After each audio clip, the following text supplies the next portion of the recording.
around Dodge City and in the territory on West, there's just one way to handle the killers and the spoilers, and that's with a U.S. Marshal and the smell of Gunsmoke.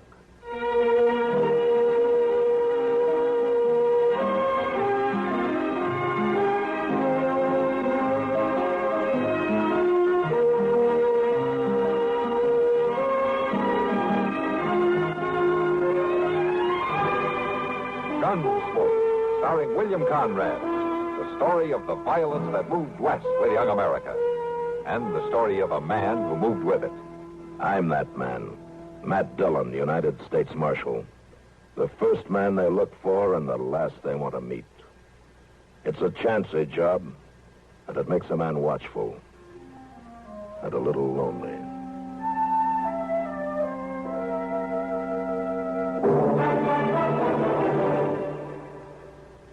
Maybe you're about to hit the jackpot. Maybe you're on the point of inheriting $500,000 or finding oil.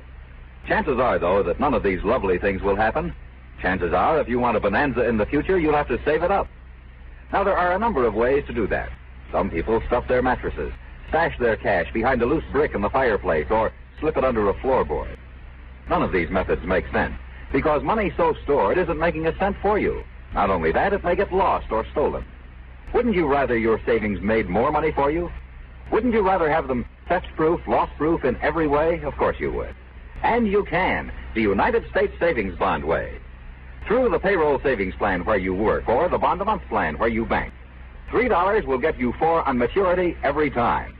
Nicest thing of all, it's literally impossible to lose your money. If baby shreds your bonds into confetti and drops them out the window, you can recover your cash plus interest in United States Savings Bonds.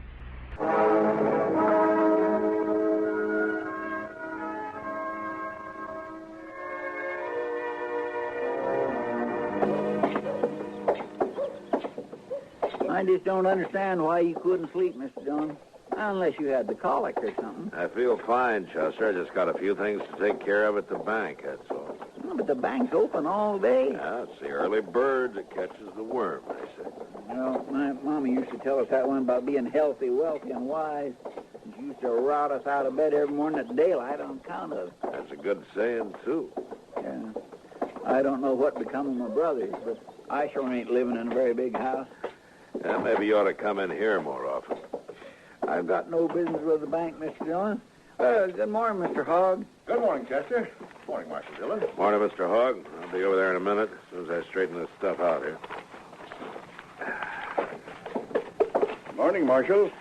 Oh, good morning, Mr. Pap. You taking money out, Marshal, or putting it in? Neither, Mr. Pap. This is government business. Cashier, I haven't a minute to lose. Certainly, sir. What can I do for you? I want a loan of money immediately. Say, fellow's pretty excited, ain't he? Well, let's do what we can, sir. First of all, how much do you want? $20,000. $20,000. Mr. Pat. Right away. Excuse me, Marshal. Gentlemen, this is our president. You'll have to talk with him. I heard you say $20,000, gentlemen. Now, that's a lot of money. What do you have for collateral? My collateral's right here in this envelope. You may look at it, but don't reveal it to these other gentlemen. Oh, these are playing cards. Don't name them. I'm afraid I don't understand. Look, I've been in a poker game at the Lady Gay all night. And right now, there's about $40,000 in that pot. There's some good hands out, and I've put every cent I have into it already. And now they give me just 20 minutes to come up with more money. Well, I certainly wish you luck, sir, but I never heard You've seen my hand in that envelope. You can lend me the money on that. But surely you don't expect the bank to enter a gambling game. These gentlemen are also in the game. They came along to see that those cards aren't changed. And the other men are watching the table in the back room at the Lady Gay. It's all fair and square, I assure you. Well, gentlemen... I'll gladly pay you 10% interest, Mr. Pat. You've only got 5 minutes left, Hook. Well, come along, gentlemen. We'll step into my office. Marshal, I'd like to see you before you go. Yeah, sure. Boy, now that's about the craziest thing I ever did hear. Well, I must have a pretty good hand. I know, but you don't think Mr. Pap's going to lend him no $20,000 on it? I doubt it, Chester. There. Well, let's take care of this stuff, huh? This government business, Mr. Hogg, you know what to do with it. Certainly, Marshal Dillon. Let's see here. Oh, Marshal. Huh? I want you to come with me. What? These gentlemen, there's a poker game. I've got the money here. I think you'd better come along just to be safe. You mean you gave him his 20,000? Yes, of course. Come over here, Marshal. I'll tell you. Marshal, that man Hook there has 4 aces and a 10 in his hand. It's a sure thing. Why, the bank stands to make $2,000 on this loan, and it won't take but a few minutes. You run the bank, Mr. Papp, but are you sure that you ought to take a gamble with other people's money this way? But I can't lose. There's another chance in a million. I want you to protect this money till I get it back here. Well, all right, I'll see nobody takes it at the point of a gun if you think that'll help. Yeah, come along, then. Hook's only got a few minutes to get back in the game.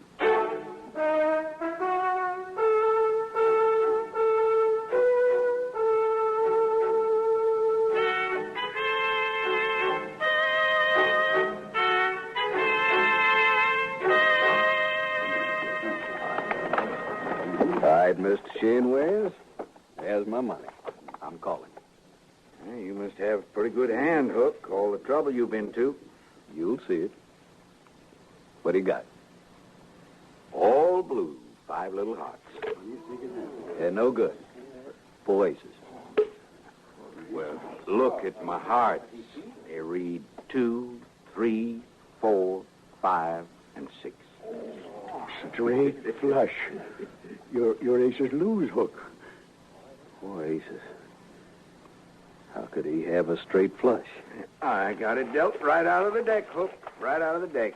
Nice pot, huh? Had enough? But he won. Mr. Papp, I don't know what to say. $20,000 just like that. $20,000, and it's not even my money. Now, Mr. Papp, don't you worry. I only borrowed that money. You get it back. You have my word as a Confederate gentleman on that. Hook, please, Hook. I've got to have it back. It's not my money. I have to put it back in the bank. Oh, I'll be ruined if people find out about this. You only loaned the money. I lost it. I'll send for it today, sir. I'll wire my agents. They'll have it on the next train that leaves St. Louis. No, Hook, no. I don't think that'll happen. My word as a gentleman, sir. But you must be patient. No, I shouldn't have done it. I had no right to do it. Chester, go tell Doc I want to see him, huh? Sure. All right, listen to me, all of you. I don't want a word said about this to anybody. The bank is important to Dodge, and this could ruin it. Do you all understand? All right, then see to it or there'll be trouble for all of you.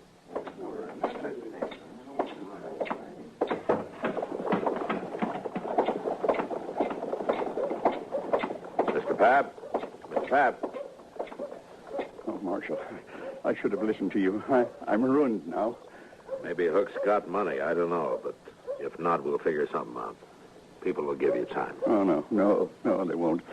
As soon as they hear about this, there won't be any bank. They won't trust it anymore. They have to. It's the only bank there is. What'll my wife think? My children.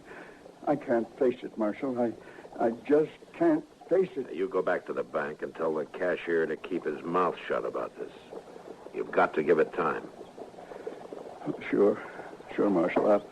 I'll go.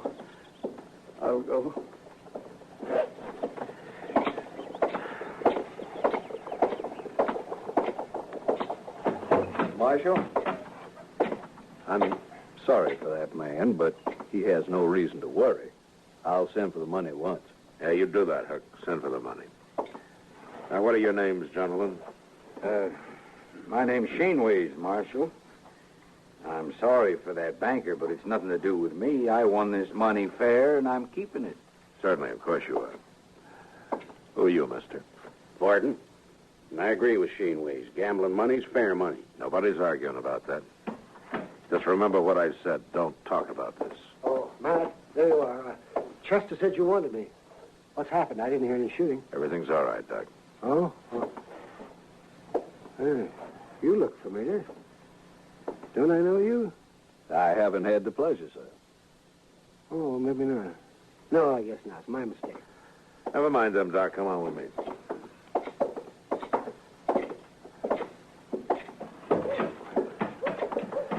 Doc, I want you to go over to the bank. Mr. Papp is pretty upset. See what you can do for him. Give him a tonight or something, huh? Oh, sure, yes, Mick. What's wrong with him, anyway? He just lost $20,000 in a poker game. He what? He wasn't playing. He lent the money on the strength of what looked like a good hand.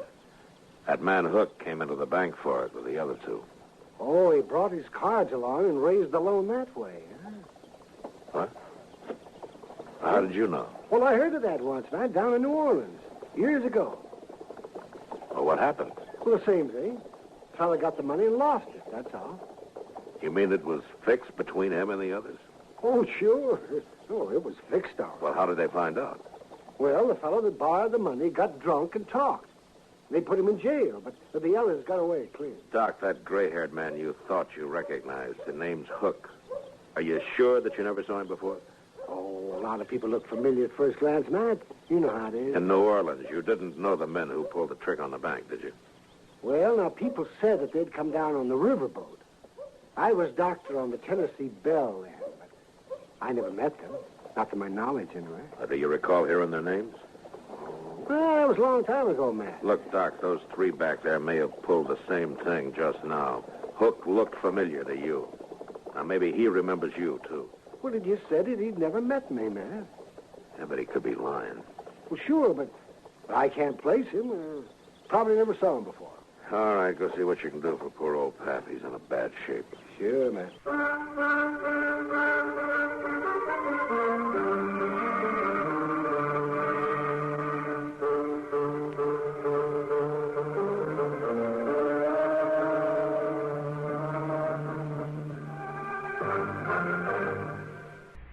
Do you see speed laws and other regulations as restrictive?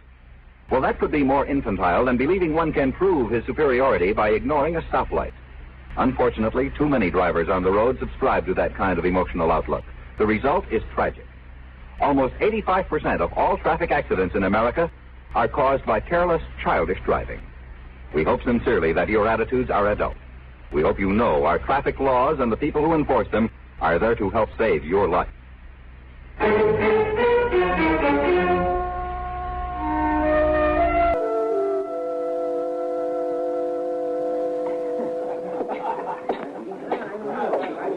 Hello, Matt. Kitty, You know Mr. Hook? This is Marshal Dillon. we met earlier. Yes, indeed. Like for you to come with me, Hook. What for? Just do it, huh? Whatever you say, Marshal. I'll be back, Miss Kitty. Yeah, sure.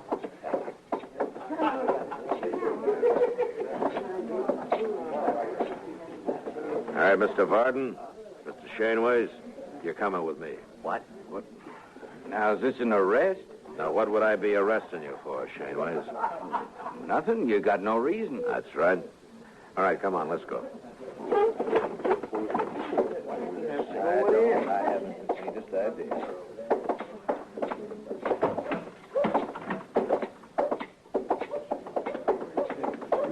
Well, we got it now, Joe.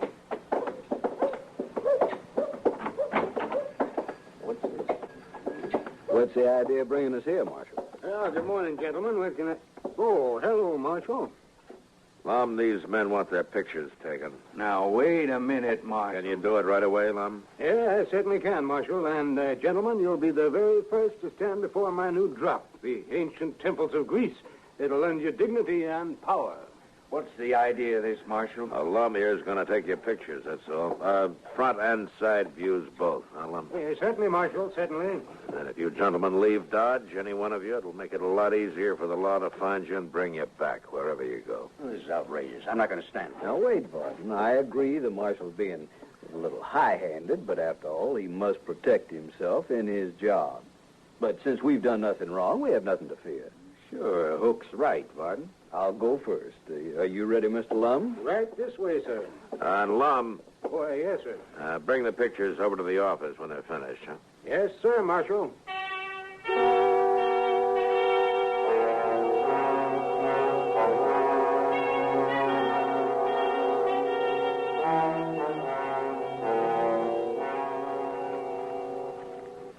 Yeah, well, I'm a pretty good photographer, Mr. Dillon. The others aren't bad. Lock them up in the safe, will you? Yes, sir.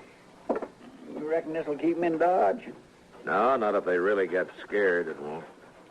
Well, they're guilty, all right, ain't they, Mr. Dillon? I can't prove a thing, Chester, one way or the other. Ah, hello, Doc. Well, what's the matter? Matt, bad news. What is it, Doc? Well, Mrs. Papp sent for me a little while ago. I just came from there. Yeah? Matt, he killed himself. Suicide. What? Pap? About an hour ago. Oh, that poor man. Well, how's Mrs. Papp taking it? Well, not a tear so far, but I suppose she'll break down later. A neighbor woman's there with her. Does she know why he did it? Yeah, it seems he told her all about it. And then he went out and shot himself. There's no stopping it now. The story will be all over town in no time. Yeah. Well, what are you going to do now, Matt? I don't know, Doc. I just don't know.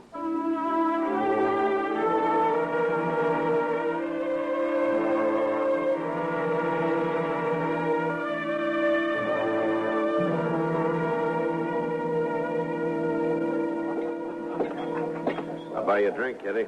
Oh, gosh, I'd like it, Matt, but I just said I'd join Hook over at the table. And I'd like to talk to him, too. I'll just sit with you for a few minutes, huh? Oh, it's fine with me. I don't know about him, though. I don't think he'll object. I just got time for a smoke, Hook. I didn't think you'd mind. Why, no, you're quite welcome, Marshal. Buy you a drink? No, thanks. I want you to know I sent for that money today, Marshal, just as I promised. I'm afraid you're a little late. Late? Mr. Papp shot himself. He did. You mean Mr. Papp, the banker? Yeah. Why, Matt? Maybe Hook will explain it, Kitty. Well, now, Marshal, you can't hold me responsible in any way at all. I didn't say I could, Hook. But you seem kind of nervous about it. Well, naturally, I'm upset. After all, the man did me a great favor. I don't... Yeah, sure. Tell me something, Hook. How were you in New Orleans last? New Orleans? Why do you ask that, Marshal? I'm just curious. I've never been in New Orleans. Does that answer your question? That's good enough.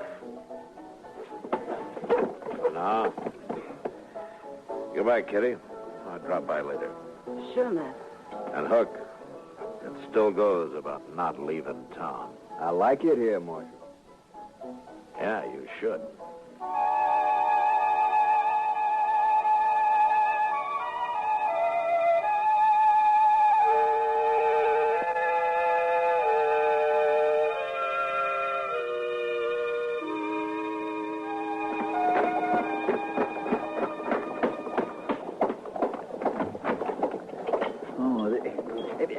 I've been looking everywhere for you, Mr. Dillon. Delmonico's, Lady Gay, everywhere. This is the last place I hit. What is it, Chester? Here, just you read this. Marshal, we're taking Doc along. If you follow us, we'll kill him. Where'd you get this, Chester? It was under the door when I opened up this morning. I ran up to Doc's right away, and sure enough, Mr. Dillon, he's gone. Come on. Now, you go check the depot and the stage line. I'll go over to the livery stables. All right, sir. I'll meet you back at the office. Yes, sir.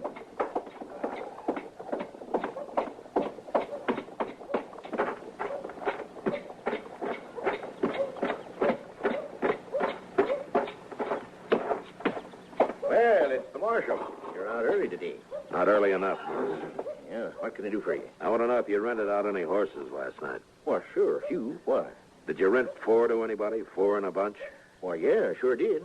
They'll be back today, so they said. Who said? Oh, they're strangers to me. They paid me in advance over their greenhorns. What time was this, Moss? Oh, it was late. Yeah, way after midnight it was.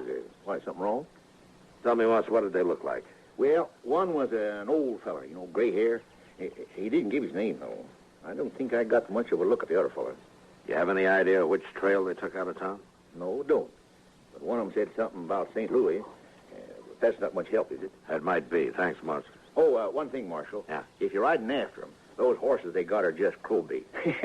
I didn't figure they could handle anything better than that.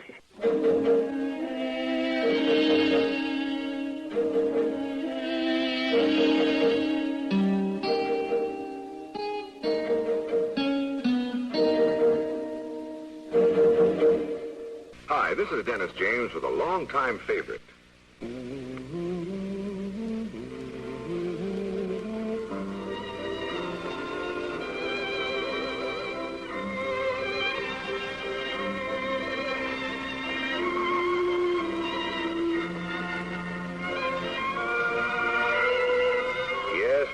longtime favorites are usually the best, aren't they? And one favorite folks have relied on over the years is Kellogg's All Brand. Since 1919, America's favorite natural laxative cereal. Kellogg's All Brand is the safe, gentle way to overcome irregularity caused by lack of bulk in your diet. It tastes good, too, and it never gets mushy in milk. There's only one All Brand, Kellogg's All Brand. So relieve constipation the way millions do with Kellogg's All Brand. ALL-BRAN. Yes, you're so right to stay regular with Kellogg's All Brand. Try it, okay? Okay.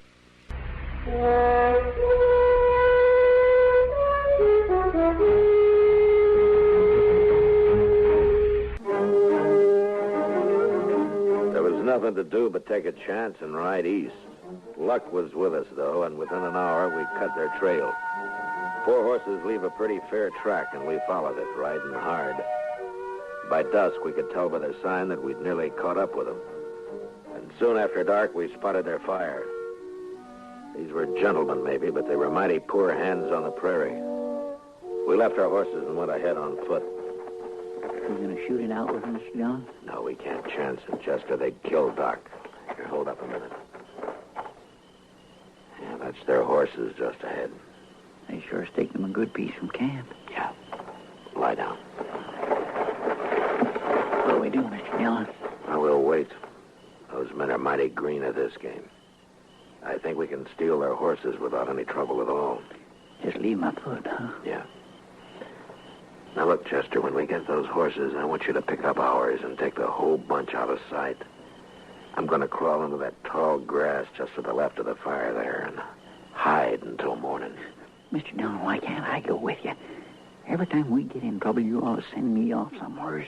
You always do everything alone. Chester, will you do as I tell you? Yes, sir. Now, you just wait till you hear gunfire. And then you ride in fast and bring all the horses. All right. Good luck.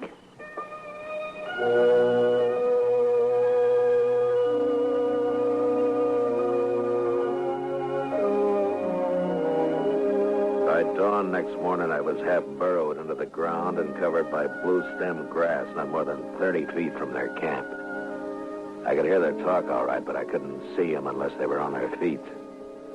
Shaneways had already gone out after the horses, and pretty soon he was back.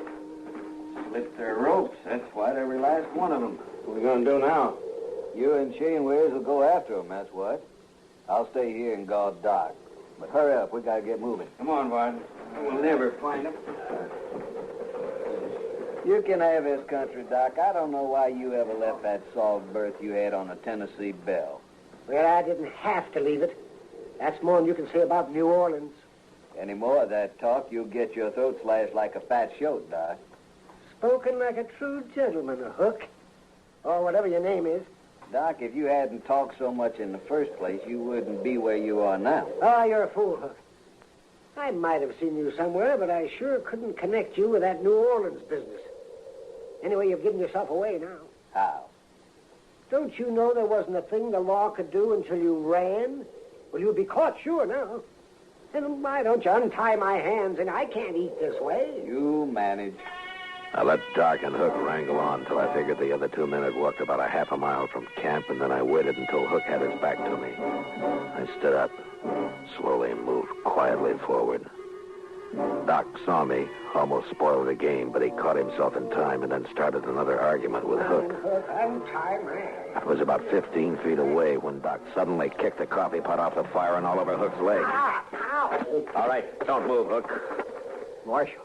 Here, I'll take your gun. Come on. Easy now, Marshal. Don't shoot. Now get Doc's hands untied and be quick about it. Yes. Get it off. I should take it easy. Oh, that feels better. Hook, if I were a professional man, I'd punch you right in the eye. Never mind, Doc. Here, put his gun in your belt. Yes, I'm just mad enough I'd like to have an excuse to use. Matt, so what do you... Well, you'll have them back here in no time. Where have they got the money, Doc? Well, in that saddlebag over there. See All that right. yellow one? Get it, will you? Yeah, sure.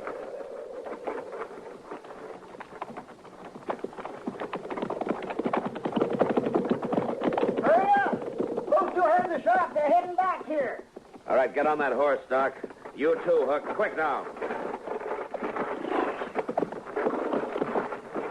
There they come. See him, Mr. Dillon? Yeah, I see him. Hey, they're shooting at us. They can't hit us from there. Come on, let's ride. We just gonna ride off and leave them, Matt? We've got you, Doc. We've got Hook, and we got the money. They'll die out there, Marshal. None of us knows how to live on this prairie. Maybe they'll learn. It's a good way. But you're murdering those men. They'll be all right for a few days, Hook. We'll all meet in prison. All right, ease up. We've left them. What are you going to do about them? They're full of fight right now, that's all. I want a cap to kill them to take them. But in a few days, they'll be so hungry and scared we can walk right up to them. Nobody will get hurt that way. Neither them nor us. Mr. Dillon? Yeah, what is it, Chester? Mr. Dillon, later in a couple of days, let me come back and bring them in. Just me this time. Now, Chester, Please.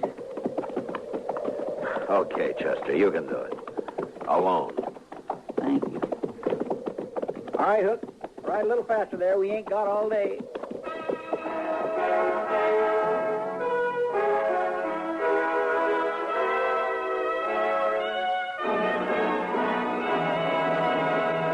Got a light, buddy? It'll cost you only $70 million. Americans have some 180,000 lights at the wrong time and place each year. Each one flares into a torch, costing the country miles of magnificent forests. That means millions of board feet of valuable timber burned, wildlife, fish, game, birds cruelly destroyed, soil erosion started, watersheds crippled, crippling in turn communities and industries that depend on them for pure water, power, and light. Homes are leveled, lives are lost. A waste? The word is hardly adequate. And to think 9 out of 10 of these fires are caused by human carelessness. Resolve that your carelessness won't fire the forests this year. Crush out cigarettes. Break matches in 2 after using them. Drown campfires, stir the ashes, then douse them again for good luck. It'll be your good luck as an American if we can cut down the forest fire toll this year.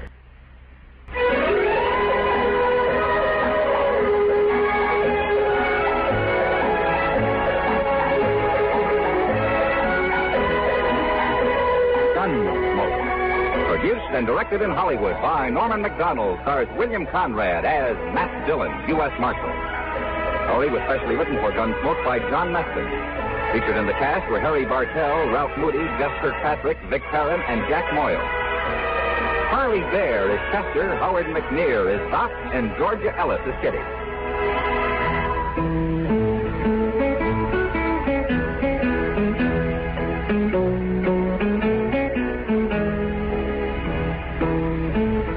This is George Walsh inviting you to join us again next week when CBS Radio presents another story on Gunsmoke.